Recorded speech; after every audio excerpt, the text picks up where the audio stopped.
Magandang hapon po. Sinita at pinagpapaliwanag ng Department of Transportation ang navideohang pagkokontrol na isang bata sa manibela ng sasakyan habang nakakandong sa driver. Sinuspende ng LTO ang lisensya ng driver at nakatutok si Nico Wahe. Ayan, babalik ka manibela. Balik. Balik ka manibela, pag ganun.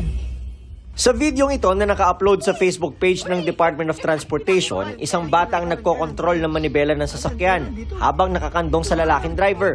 Maririnig sa background ang pagbibigay ng instruction ng ilang tao. Kanan, dito. Ayon sa pahayag ng Transportation Department, nangyari ang insidente sa parking ng isang mall sa Parañaque noong August 12. Ay, maskip ha. Gate ng DOTR, labag sa batas na paghawakin ng manibela ang isang bata. Unang-una, bawal yun. Hindi mo pwedeng pagmanehohin yung bata mong anak na walang student permit. Tapos tapos musmus pa. Agad naglabas ng show cause order ang Land Transportation Office o LTO laban sa driver ng sasakyan. Pinagpapaliwanag ang driver kung bakit hindi siya dapat sampahan ng mga reklamo.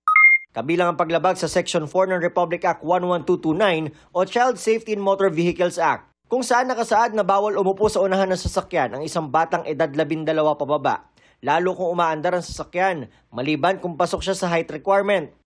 Makakasuhan ng driver ng isang motor vehicle na lalabag dito.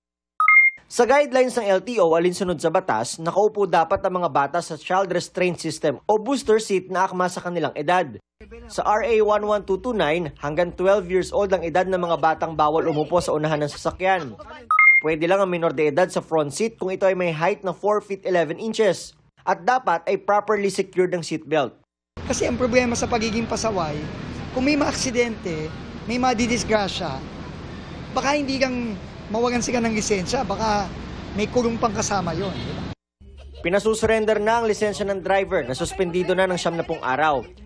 Alas 11 ng umaga sa August 20, pinapapunta ng LTO ang driver ng sasakyan sa kanilang opisina sa Quezon City upang magpaliwanag. Sinisikap pa naming hanapin at makunan ng pahayag ang naturang driver. Para sa GMA Integrated News, Nico Wahe, nakatutok 24 oras. Kabi-kabilang baha at pagguho ang naitala sa ilang bahagi ng Cebu dahil sa matinding ulan. At sa Mandaue, isa ang natangay ng baha habang tinatangkang masagip sa Ragasa ang isang taxi. Nakatutok si Femery Dumabok ng GMA Regional TV.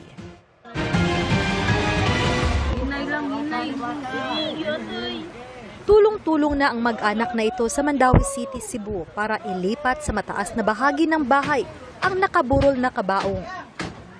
Naabutan kasi sila ng matinding baha sa gitna ng lamay. Ang lola naman nilang natutulog, pinagtutulungan din nilang buhatin ng abutan ng baha ang kanyang hinihigaan. Ayon sa Mandaue City RRMO, nasa mahigit 600 pamilya ang apektado sa baha dahil sa pag-apaw ng Butuanon River. Sa barangay Paknaan, isa ang nasawi matapos matangay ng baha. Sinubukan naman ng habulin ng biktima noon ang isang taxi. Inakala raw nito na may sakay ang taxi kaya sinubukan niya itong iligtas. Pero kasama siyang natangay ng baha. Matinding ulan din ang naranasan sa Cebu City dahil sa localized thunderstorms. Umapaw ang sapa sa isang barangay roon. Rumaragasa rin ang tubig sa Guadalupe River na nagdulot ng pagkasira ng footbridge. Sa barangay Pulang Bato, isang parte ng riprap sa gilid ng sapa ang nasira dahil sa baha. Sa inisyal na bilang ng Cebu City Social Welfare Office, nasa mahigit 130 pamilya ang apektado ng baha sa Cebu City kagabi. Bukod sa baha, may naitala ring landslides. Ang bahay na ito, pinasok na ng gumuhong lupa. Ligtas naman ang 5 residente sa bahay. May lupa rin na humambalang sa kalsada, kaya halos 4 na oras stranded ang ilang motorista. Nakapagsagawa na ng clearing operations. Para sa GMA Regional TV at GMA Integrated News, Femery Dumabok, nakatutok 24 oras. Iniimbestigahan ngayon ang motibo sa pagpatay sa 2 dayuhan sa Malate, Maynila. Itinumba po sila ng riding in tandem. At nakatutok si Jomar Apresto. Dead on the spot ang dalawang foreign national na yan matapos tambangan sa bahagi ng Malvar Street, Malate, Maynila, mag-aalas 11 kagabi. Ang mga biktima, malapitang pinagbabaril ng riding in tandem. Base sa kuha ng CCTV na ipinakita sa atin ng mga tauhan ng Manila Police District, makikita ang dalawang biktima na nakasakay sa isang taxi. Pinababa sila ng dalawang salarin at agad na binaril at kinuha ang kanilang mga gamit. Sabi ng isang saksi, nakatambay sila nang marinig ang ilang putok ng baril. Pagtingin namin, may dalawa ng nakabulagta. Yung isa, kinukuha yung mga gamit ng nakabulagta. Wala silang parehas helmet, tapos parehas silang naka-face mask, naka-sombrero. Tumanggi munang magbigay ng aktual na kopya ng CCTV ang barangay habang gumugulong ang investigasyon. Pero base sa kanilang monitoring sa CCTV, agad na hinabol ng mga nagpapatrolyang pulis ang riding in tandem. Bali ang umabol po na natin dun sa riding in tandem is mga temaryo po.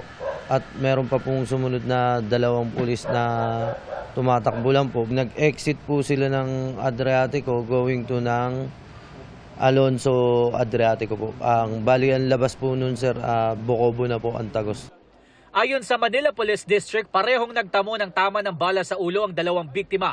Napagalaman din ng pulisya na isang lalaking marketing staff ng isang club ang kasama nila sa loob ng taxi bago mangyari ang krimen. Ito raw ang nag-alok sa mga biktima na magtungo sa kanilang bar. Dinala siya sa tanggapan ng MPD para sumailalim sa investigasyon. Hindi pa malinaw kung saan galing ang mga biktima bago ang pamamaril. Dalawang basyon ng bala ng hinihinalang 9mm pistol ang narecover sa crime scene. Inaalam pa ng otoridad kung ano ang nationality ng mga biktima dahil walang ID na nakuha sa kanila. Pero isang opisyal ng Manila Koreatown Committee ang nagtungo sa crime scene. Patuloy naman ang backtracking at hot pursuit operation ng pulisya para mahuli ang riding in tandem at malaman ang motibo sa likod ng pamamaril. Para sa GMA Integrated News, Jomer Apresto, nakatutok 24 oras. Mag-iimbestiga ang Quezon City LGU matapos mahuli ang isang tauhan sa City Hall na fixer umano ng mga papeles na peke pa. Ang isang nabiktima niya nawala ng milyon-milyong piso. Nakatutok si Katrina Son, exclusive. Kung tinawagan po kami, para po kaming may himatay, hindi.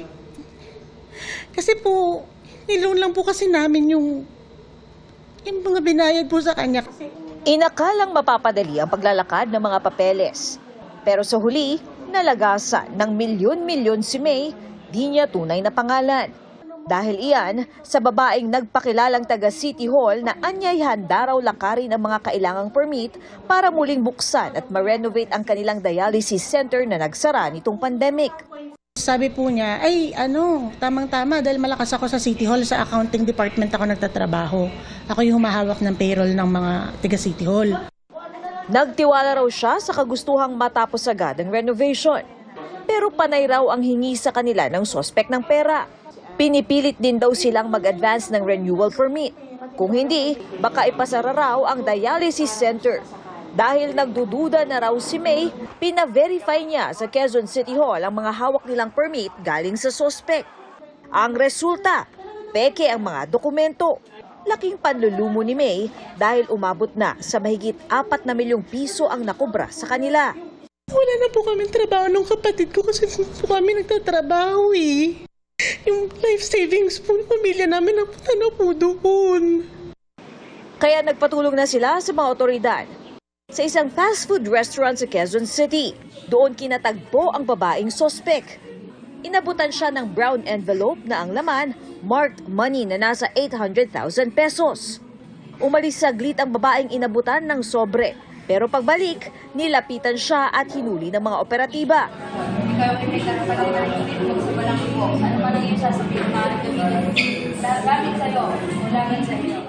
Ang sospek na pag-alamang accounting aid 3 sa accounting department ng City Hall. Ayon sa mga otoridad, matagal na raw itong ginagawa ng sospek. Pag natunugan niya yung isang building ay nagpapa-renovate or kailangan na isang permit, lalapitan niya. Tapos mag-offer siya ng mag-assess, mag-process na lahat ng dokumento. Tapos hihinga niya ng pera. Tapos tatakutin niya muna na ito ay malaki ang penalty niyo. Tumangging magbigay ng pahayag ang sospek na nahaharap sa mga reklamong robbery, extortion at estafa. Inaalam din kung may kasabwat siya sa City Hall. Giit ni Quezon City Mayor Joy Belmonte, hindi nila kinukonsinte ang korupsyon at handa raw silang umaksyon sa anumang irregularidad o paglabag ng kanilang mga tauhan.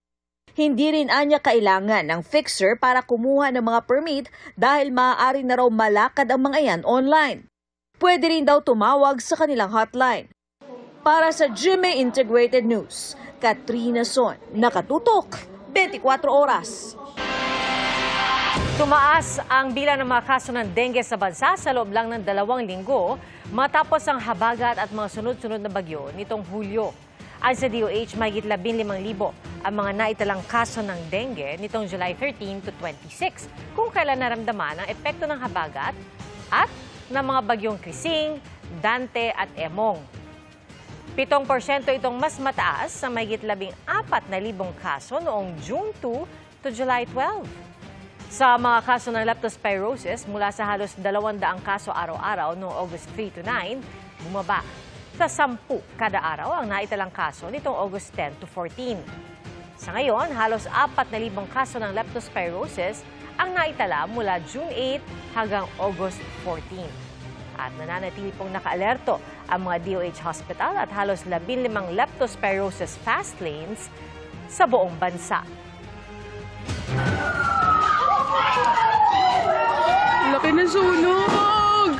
Nagliparan ang mga alipato dahil sa laki ng sunog sa isang residential area sa Muntinlupa. Ayon sa mga bombero, sumiklab ang sunog sa barangay Buli bago mag-alas 4 ng umaga. Mabilis kumalat ang apoy sa mga bahay na gawa sa light materials. Inabot ng mahigit 1 oras ang pag-apula sa sunog na umabot ng ikalawang alarma. Ayon po sa barangay, 2 ang bahagyang nasugatan at dinala sa ospital. Inaalam pa kung ilang pamilyang apektado, gayon din ang sanhi ng apoy at ang halaga ng pinsala. Sisimulan na ng 2 kapulungan ng Kongreso ang kani-kanilang investigasyon sa mga maanumalyang flood control project. May hamon pa kay Baguio City Mayor Benjamin Magalong na isiwalat ang mga dokumento at mga pangalan ng mga sinasabi niyang sangkot sa katiwalian. Nakatutok si JP Soriano. Mahiya naman kayo. Sa gagawing investigasyon ng Kamara para tukuyin ang mga mambabatas na umano'y sangkot sa maanumalyang flood control projects ng gobyerno, kabilang sa mga iimbitahan ng House Tri-Committee ng Public Accounts, Public Works at Good Government, si Baguio City Mayor Benjamin Magalong. Disclose sino po yung 67 lawmaker contractors na binabanggit niya in the last couple of weeks, nasaan po yung mga dokumento. He has to be able to do it under oath. Kasi araw-araw na ho niya yung sinasabi, up until today, it has been the 4th week. It's been more than a month. Wala pa rin pong pangalan. Wala pang bagong tugon si Magalong sa sinabi ng Kamara, pero dati na niyang sinabi na handa siyang isumite sa Pangulo ang mga pangalan at ebidensyang meron siya. Sabi dati ni Magalong, kalimitang moro-moro o gawa-gawa lang aniya ang bidding sa mga flood control project. Kadalas ay nananalo aniya ang mga paboritong kontraktor ng mga politiko na anya'y mabilis magbigay ng kickback ang karaniwang mga nananalo. Ayon anya sa mga mismong nakausap niyang kontratista, sa 100% na project cost, 25% umano ang ibibigay sa Committee on Appropriations ng Kongreso. Sa kabuuan, ayon kay Magalong, nasa 30% na lang ng budget para sa proyekto ang natitira at nagagastos. Tanong noon ni Magalong, paano magiging patas ang investigasyon ng Kamara kung mga kabaro nila ang sinasabi ni Magalong na sangkot? Sabi ni Ridon, may mekanismong susundin ang komite. Ibibigay ho natin yung karapatang sumagot sa mga kinatawan po na ito. Dapat ipasa na po ito sa isang independent third-party probe para lang ho maging malinaw na wala ho tayong dapat pagtakpan. Isa rin sa posibleng mapasama sa investigasyon ang campaign donation sa mga mambabatas na masasangkot. Titignan daw kung galing ito sa mga sangkot na kontraktor. Bukod sa Kamara, sisimulan na rin ng Senado ang investigasyon nito sa parehong issue.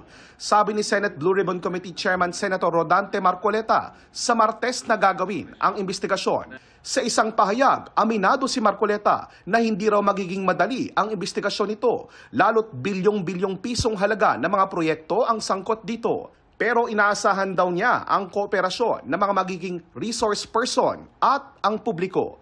Para sa GMA Integrated News, JP Soriano, nakatutok 24 oras. Arestado sa Pangasinan isang Indian national na nasa notice ng Interpol.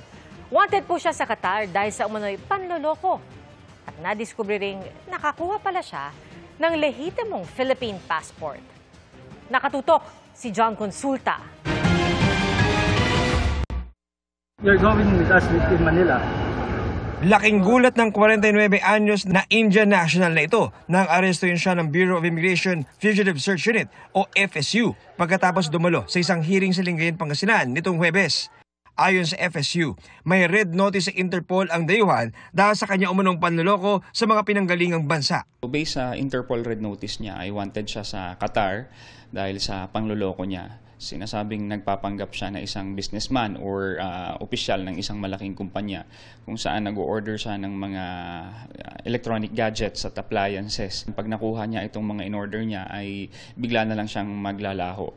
Pero ikinagulat ng BI ang kanilang natuklasan nang mag-backtrack sa naging aktibidad ng dayuhan mula nang pumasok ito sa bansa noong 2016. Napag-alaman din nga natin na gumagamit na rin siya ng Philippine passport. So dahil nga po siguro nakakuha siya based sa ating research, nakakuha po siya ng late registration kaya po nakakuha siya ng genuine na Philippine passport. May kipag-ugnayan din po tayo sa DFA at sa PSA para malaman po kung paano po siya naka-acquire po nitong Philippine passport. Dagdag ng BI, may nakarating sa kanilang impormasyon na meron ring nabiktimang Pilipino ang dayuhan. Dahil nga po may local case po siya dito sa atin, hihintayin po natin matapos yun at maporosahan siya dito bago po natin siya mapa-deport or mapa-extradite sa Qatar. Sinusubukan pa namin makuha ng pahayag ang dayuhan na nasa BI Detention Facility sa Taguig. Para sa GMA Integrated News, John Consulta, nakatutok 24 oras. Nagbitiw sa pagiging direktor ng National Bureau of Investigation si retired Judge Jaime Santiago. Nakasaad sa kanyang resignation letter na irrevocable o hindi na mababawi ang kanyang pagbibitiw. Ang kay Santiago, mayroon na niyang mga detractor at ibang nakaka-interes sa kanyang posisyon na walang tigil anya sa paninira sa kanya. Nagsimula raw ito noong una siyang mag-hire ng courtesy resignation bilang pagtalima sa direktiba noon ni Pangulong Bongbong Marcos.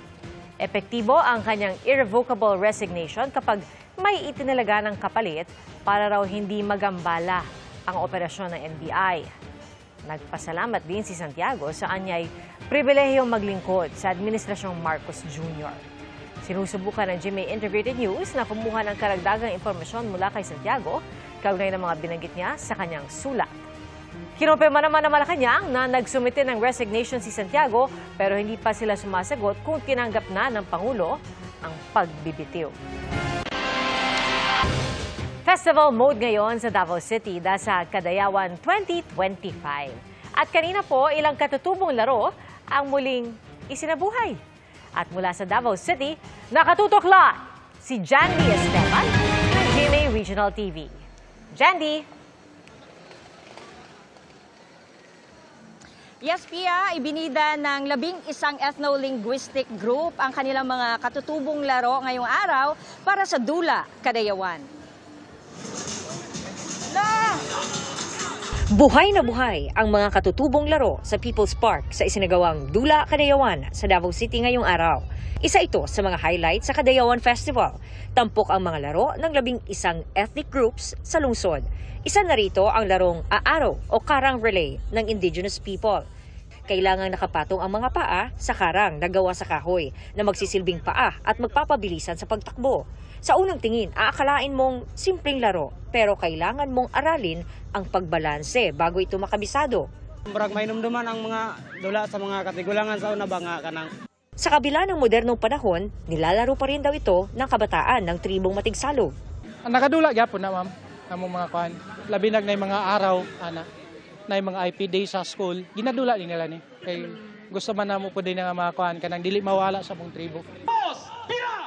Nagpalakasan naman ang mga lumahok sa bubuntog o tug of war. Palakasan ng braso ang larong ito. Mag-uunahan ang magkabilang grupo sa paghila ng lubid. Ang unang makalampas sa linya, ang siyang mananalo. Nagpabilisan din sila sa pagbayo ng palay o tinatawag na bibinayo. May paunahan din na makagawa ng apoy gamit ang tuyong kawayan o tutarengki kung tawagin.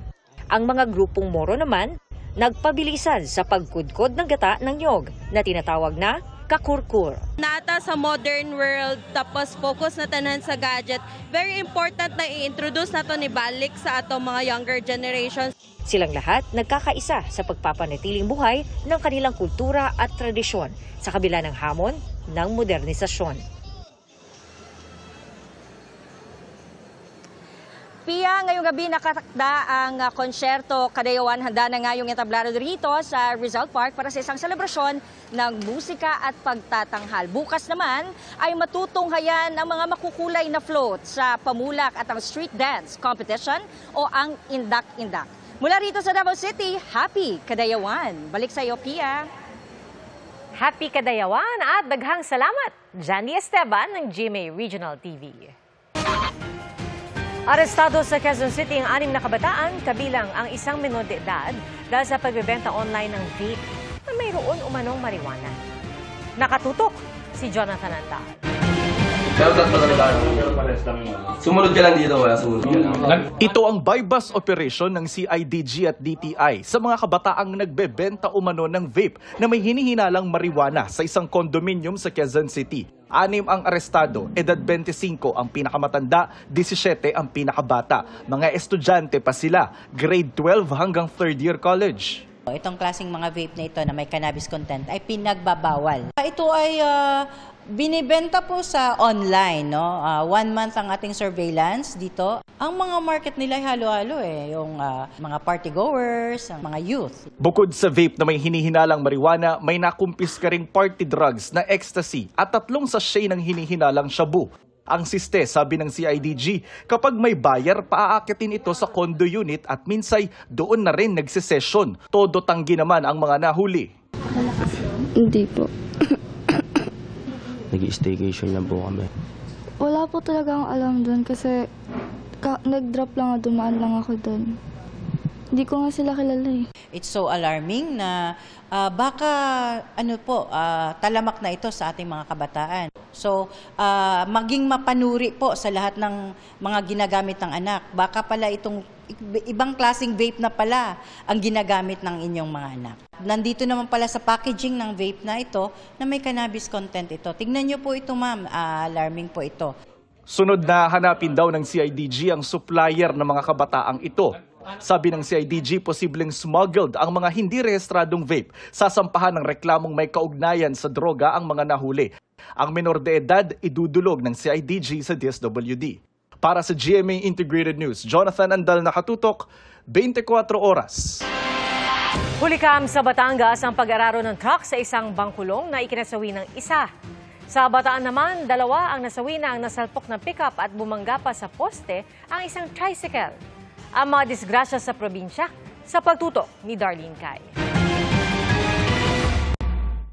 Duguan at nakaipit pa sa pagitan ng 2 poste ang isang pasahero ng tricycle matapos silang masalpok ng isang pickup truck sa Herbosa, Bataan kaninang umaga. Nayupi ang tricycle matapos masalpok at bumangga pa sa poste. Wasak din ang unahan ng nakabanggang pickup. Ayon sa isa sa mga unang rumesponde, narinig nila ang malakas na tunog sa banggaan. Bumaba kami, sir. Nakita nga namin, sir. Bali, yung isang babae, nakalandusay dyan. Isang lalaki, nakalandusay dyan, sir. Hindi po, sir. Tumawag na kami ng mga pulis, sir. Nasawi ang 2 babaeng pasahero ng tricycle.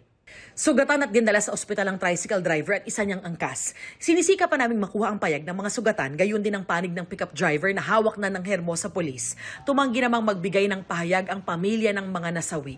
Sa kuha ng CCTV sa National Highway sa Balayan, Batangas noong Huwebes, kitang nagmenor ang isang owner-type jeep. Sumalpok dito ang kasunod na bangkulong o tricycle dahil hindi ito nakapreno.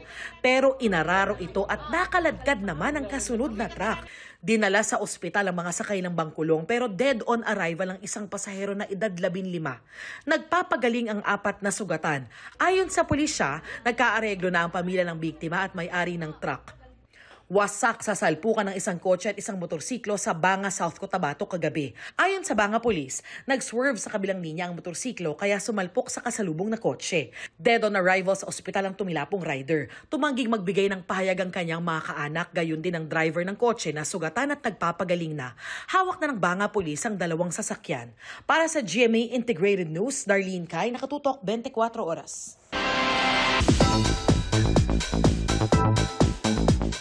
Record-breaking milestone para sa mga kapuso ang online engagements kaugnay sa GMA Gala 2025. Ayon sa Sparkle GMA Artist Center, sa loob lang ng 2 linggo, umabot na sa 1 million views ang lahat ng tag posts na may hashtag na GMA Gala 2025. Base raw ito sa TikTok Live at Tubular. Walang hanggang pasasalamat sa inyo, mga kapuso.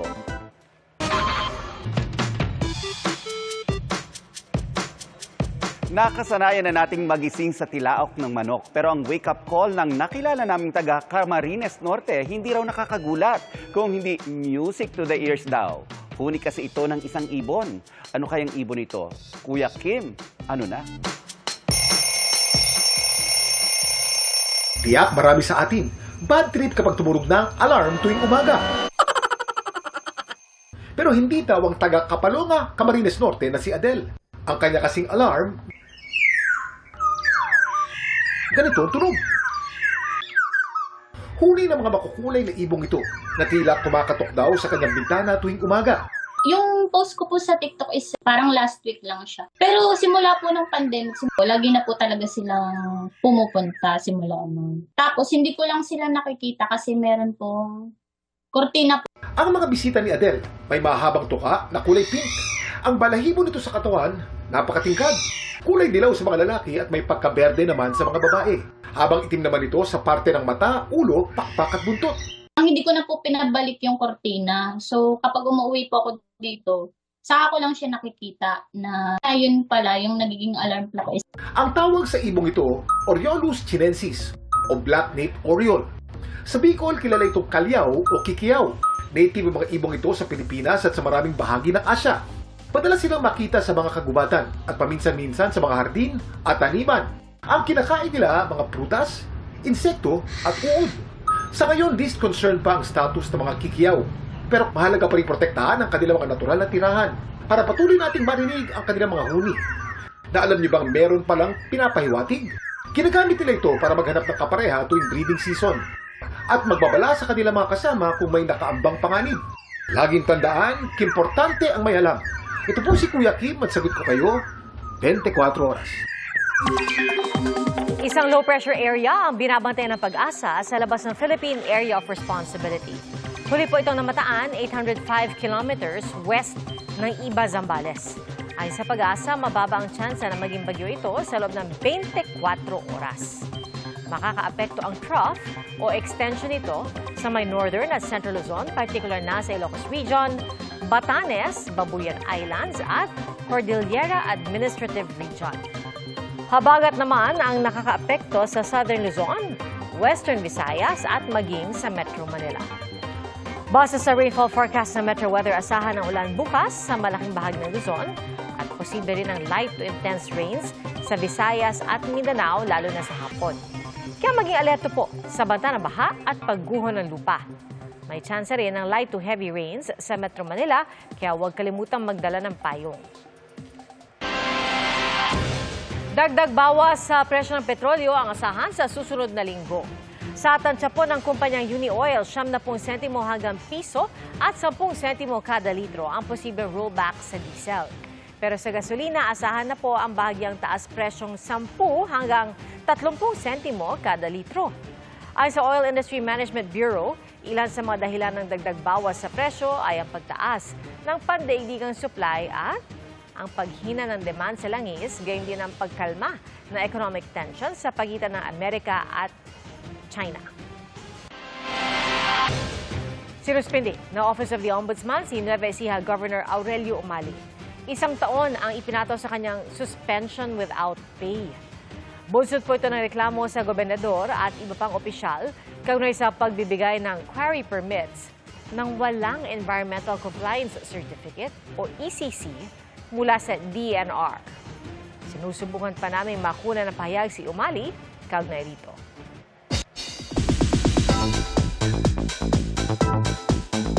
Isinusulong ni Heart Evangelista ang awareness sa mga sakit na maaaring makuha ng ating mga alaga matapos tamaan ng leptospirosis ang kanyang pet dog na si Panda. Yan at iba pang pinagkakaabalahan ni Kapuso Global Fashion Icon sa ating chika. Thankful si Heart Evangelista dahil doing fine na raw ang kanyang fur baby na si Panda matapos tamaan ng leptospirosis na maaaring nakuha sa paglusong sa baha kamakailan ng Kapuso Global Fashion Icon. Isinusulong niya ang awareness na kahit ang ating pets maaaring makakuha ng sakit na ito lalo kapag tag-ulan. Sobrang na-stress ako but there's a vaccine for it and talagang kailangan atune ka sa mga anak mong fur babies dahil konting changes lang na gusto ko lang ng konti, pa-check up na agad, especially lalo na sa mga ganitong baha. Kasama sa mga kinabibisihan ni Hart ang patuloy na pagiging head ng Senate Spouses Committee. Batid niya raw na marami pa ang dapat gawin para makatulong at isang personal commitment daw ito para sa kanya. It's a lot of work for me, pero hindi naman ako bine-bless ng ganito para lang sa sarili ko eh. It's also to share that. So, it's a very personal thing for me. Naaliw din si Hart nang makita niya ang post ng isang bata na nag-DIY ng kanyang look sa GMA Gala 2025. Nahanap ko siya. So, kung mahanap ko siya, I really want to have time na makilala sila kasi hindi lang ito yung una. Ito yung pangalawa. The last time I did my last look sa gala, which was also Scaparelli, and nakakatuwa that they put so much heart and hard work into it. I really want to meet them.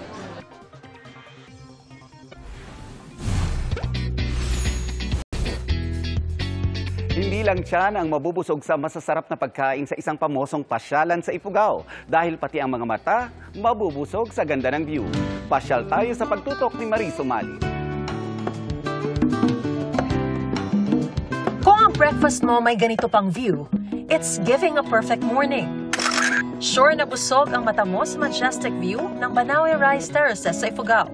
Silog man ang iyong kakainin o anuman ang nakahain, talagang mapapasarap ka ng kain. Perfect spot para sa mga nature lover at mahilig mag-relax ang luntian at mala stairway to heaven na hagdan-hagdang palayan. Kaya ang traveler na si Pia Garcia na pangarap daw talagang makita in person ang sikat na mga palayan sa kabundukan, ramdam na sumakses sa kanyang Banawe experience. Sa mga gustong bumisita, ihanda lang ang sarili sa matarik na daan at mahaba-habang trekking para sa adventure na sobrang rewarding.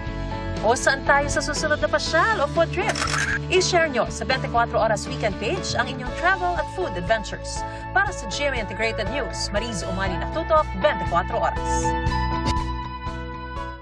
And that's my chika this Saturday night. Ako po si Nelson Canlas. Pia? Salamat, Nelson.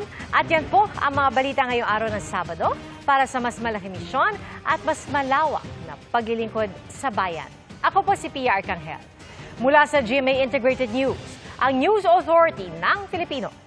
Nakatuto kami 24 oras.